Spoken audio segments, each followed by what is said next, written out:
Imagine waking up to news that your government is under attack. That's precisely what's unfolding in Madagascar, where the president's office has declared an active attempt to illegally seize power by force. But here's where it gets controversial. The very unit now claiming control, CAPSAT, was instrumental in bringing the current president, Andry Rajoelina, to power back in 2009. Talk about a twist. According to reports coming out of Madagascar, the president's office stated that a coup attempt is underway, a blatant violation of the constitution and democratic principles. President Rajoelina has condemned this action in the strongest terms, calling on all national forces to unite and defend the constitutional order and the country's sovereignty. Just hours after this declaration, CAPSAT, an army unit, announced it had assumed leadership of the military command. They claim to now control all branches of the armed forces, land, air, and naval.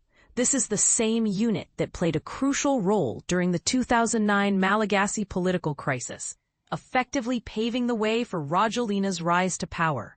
Some might argue that this history makes their current actions even more concerning, raising questions about their true motivations. Is this a genuine attempt to address the people's grievances? Or is it a power grab disguised as reform? And this is the part most people miss. The unrest didn't appear out of thin air.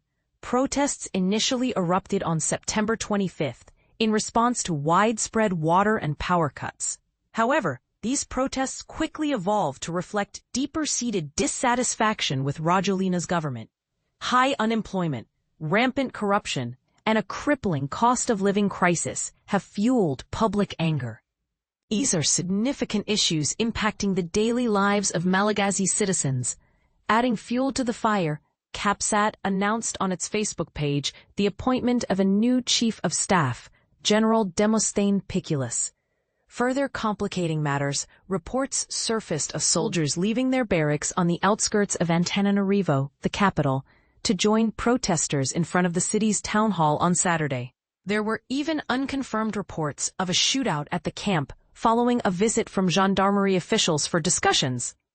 The lack of clarity surrounding this incident only intensifies the already existing tensions.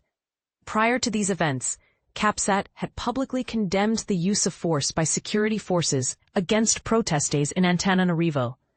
This raises questions about their own potential use of force now that they claim to be in control. On Saturday, before the coup attempt was announced, the presidency issued a statement assuring the nation that President Rajoelina and the newly appointed Prime Minister, an army general appointed just last week, were in control of the situation. That assurance clearly proved premature. So what does this all mean for Madagascar?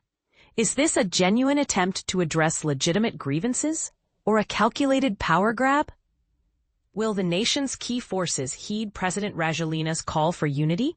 And perhaps the most crucial question, what role will international actors play in resolving this crisis? What do you think the international community should do? Share your thoughts and concerns in the comments below.